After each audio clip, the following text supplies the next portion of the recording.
everyone, and thanks for joining us for the weekly Ethiopian music with me, Bezai Talemu, and our guest today, Sydney Solomon, a Jamaican reggae artist based in Shashamane, Ethiopia. No business I know, there's no people like show people, they smile when they are low.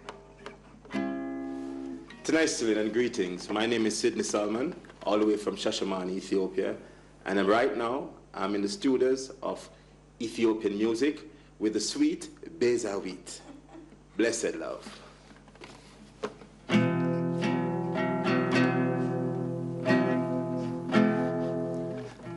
Soldiers are fighting, we're still waiting on the Lord. People complaining, we're still working for the Lord. Prime ministers and presidents, leaders of world government, we the tribe of Israel, we're moving to the promised land.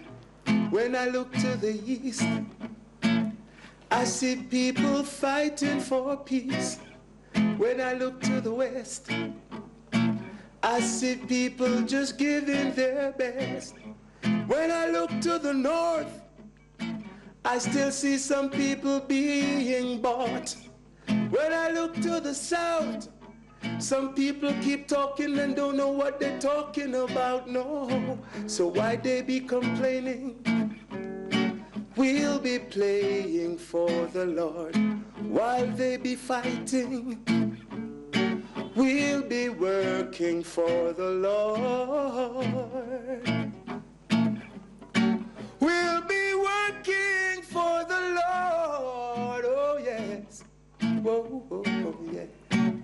Yeah, man, just a little taste of what's to come from my latest album. Okay, thank you very much. Blessed that love. was a nice song. Yes, it's called Working for the Lord. Okay, what was the main message? The main message is that there's a lot of things happening in the world, you know, people fighting, complaining, but there are some of us who are still holding the faith in the Lord, and yeah, we're working for the Lord. Yeah, Blessed.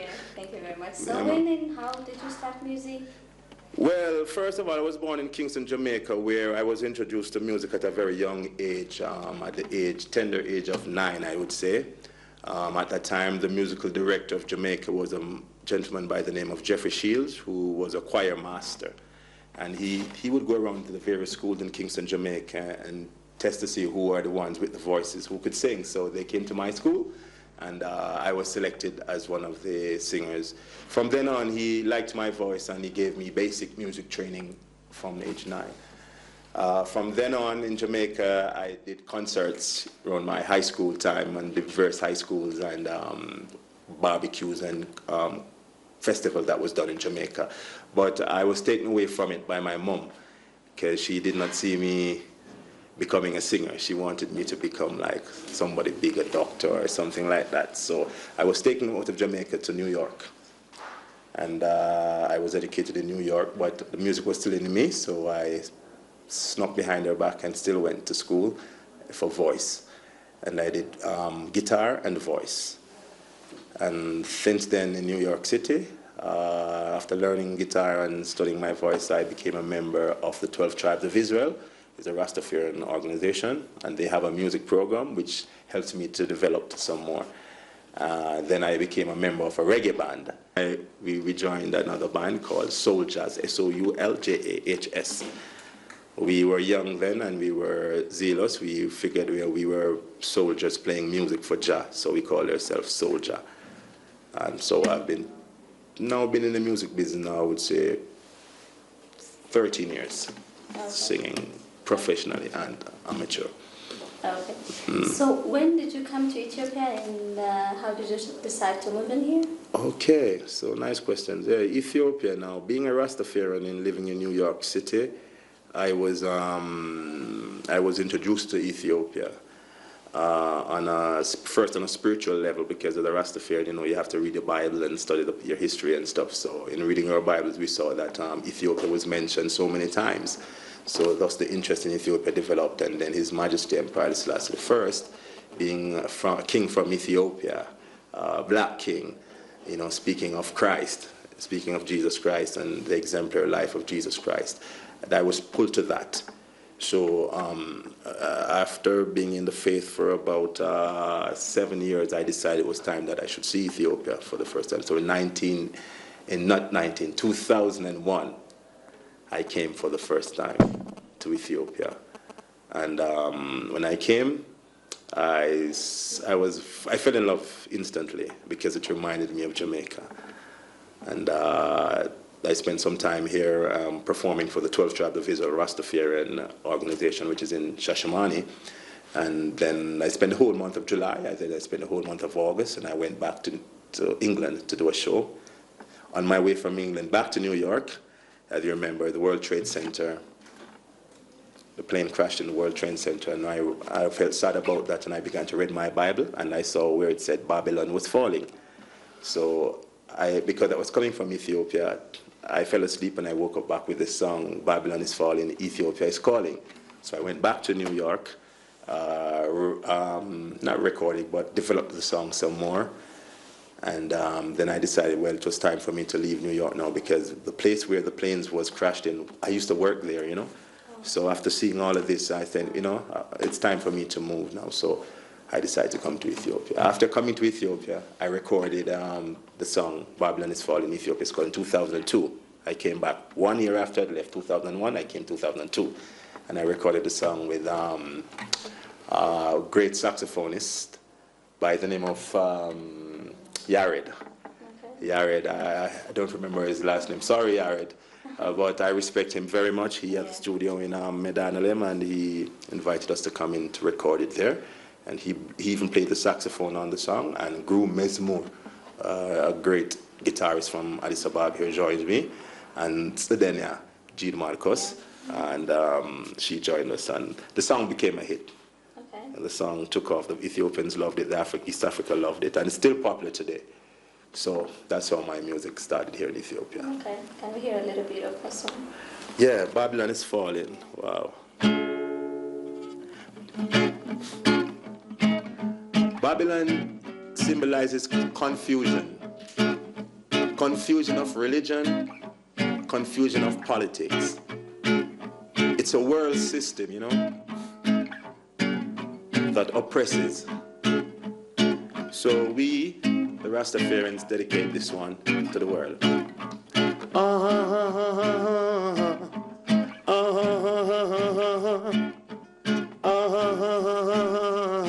Oh yes, oh yes. Babylon is falling, Ethiopia she is calling. Babylon is falling down and Ethiopia she is calling. Let me tell you the mystery of the two great Babylon. One is ecclesiastical, the other one is political. The first one is the apostate hate Christendom, headed up under the papacy, Gentile world dominion, Rasta sing. Babylon is falling, Ethiopia she is calling. Oh. Babylon is falling down and Ethiopia she is calling, calling, calling.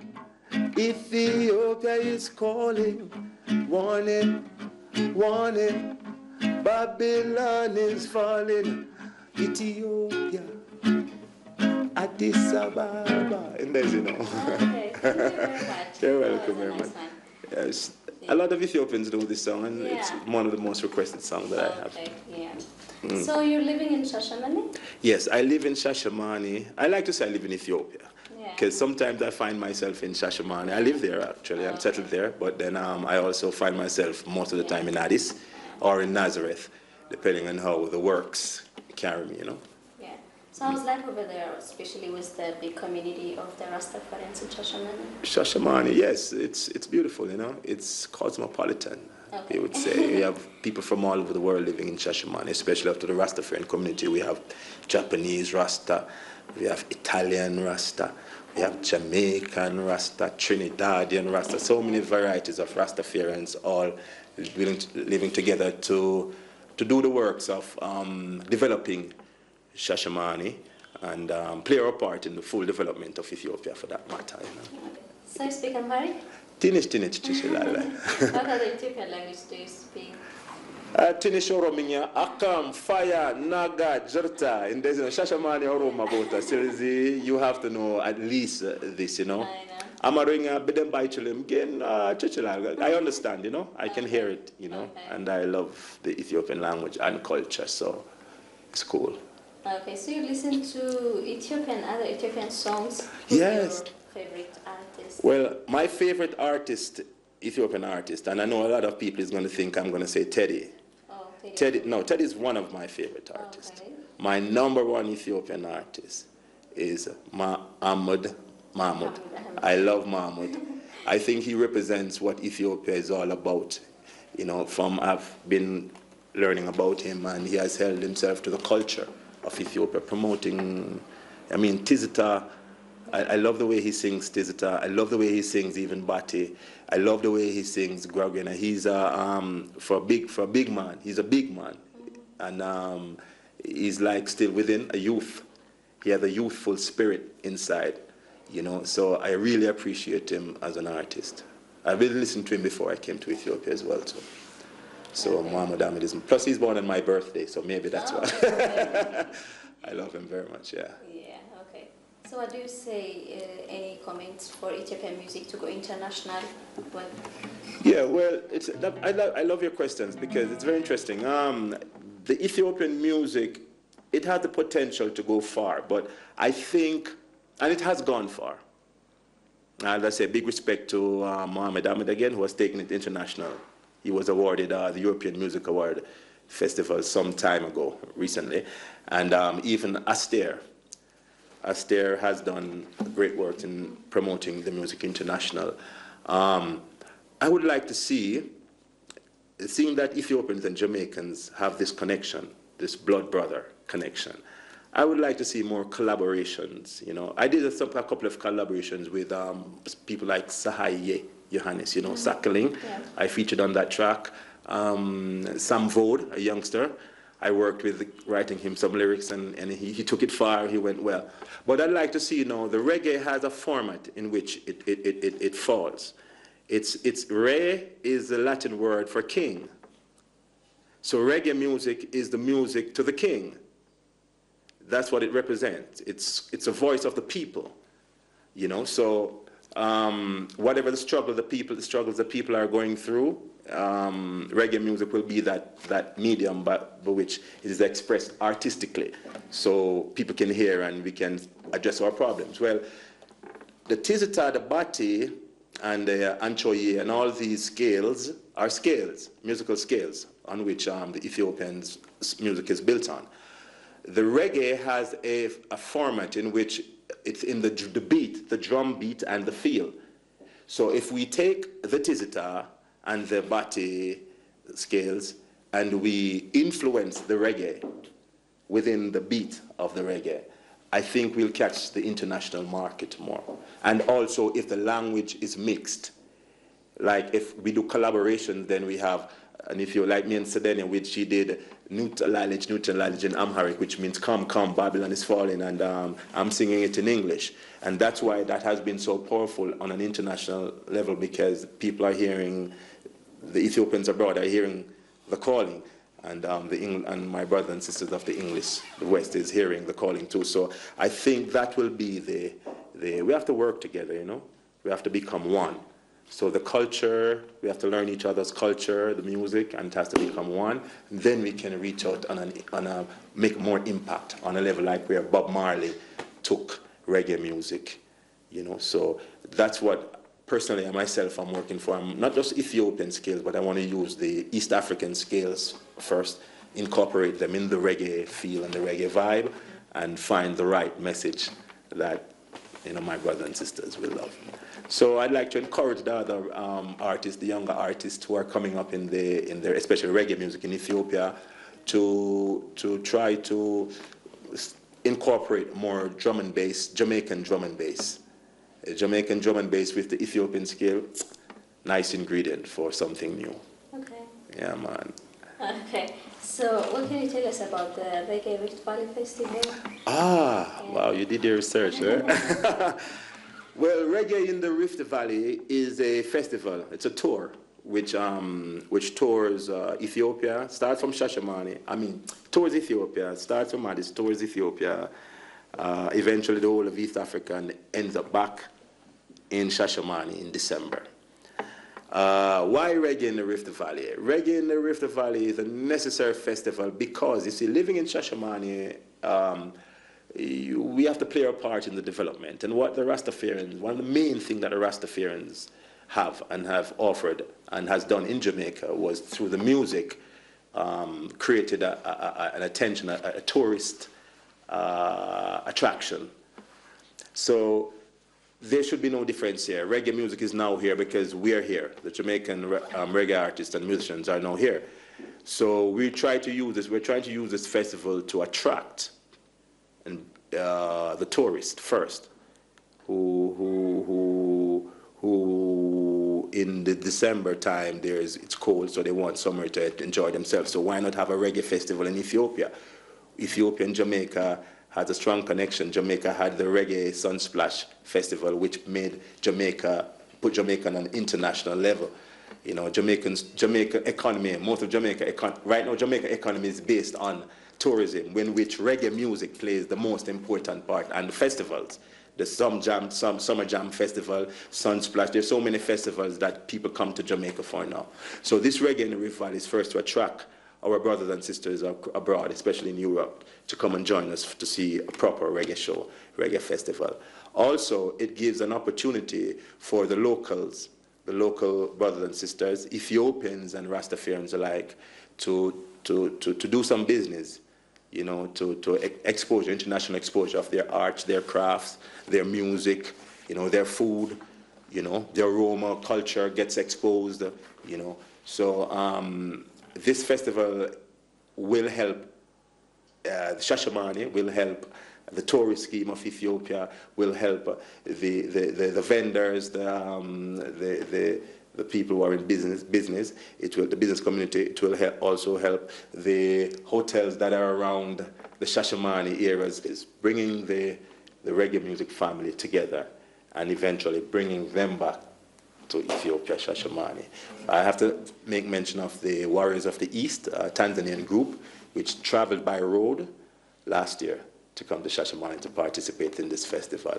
I salute them, and we hope to reciprocate the same thing and build the family to use reggae music as a medium to promote Ethiopia, to build Ethiopia, and eventually to build the whole of Africa through the music.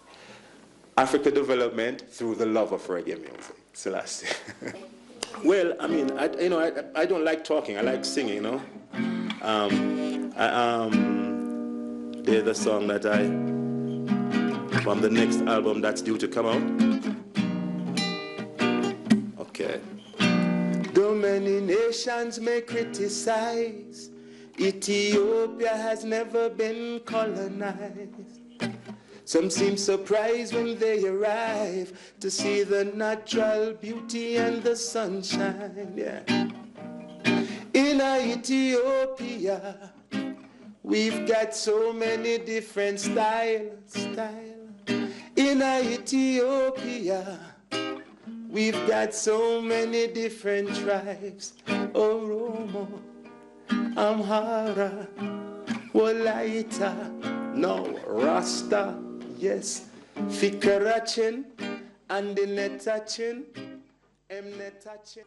That was Sydney Salomon, a Jamaican reggae artist based in Shashamane, Ethiopia, talking about music and related issues. I do hope that you enjoyed it to the max. Well, make sure to join us same time next week for yet another edition of Ethiopian Music. Till then, it is now goodbye from me, Bezai Talemo, and the cameraman, Faisa Abebe.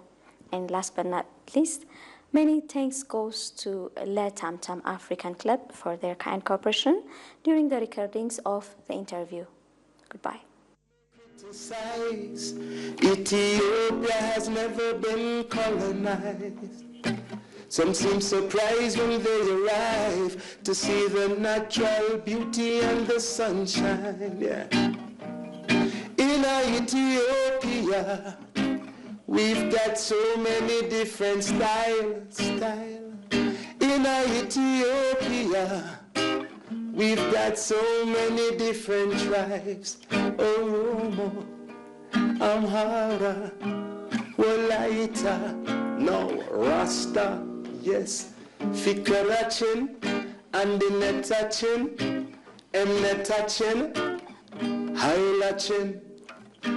These are the reasons why Ethiopia has never been colonized. These are the reasons why Ethiopia has never been colonized.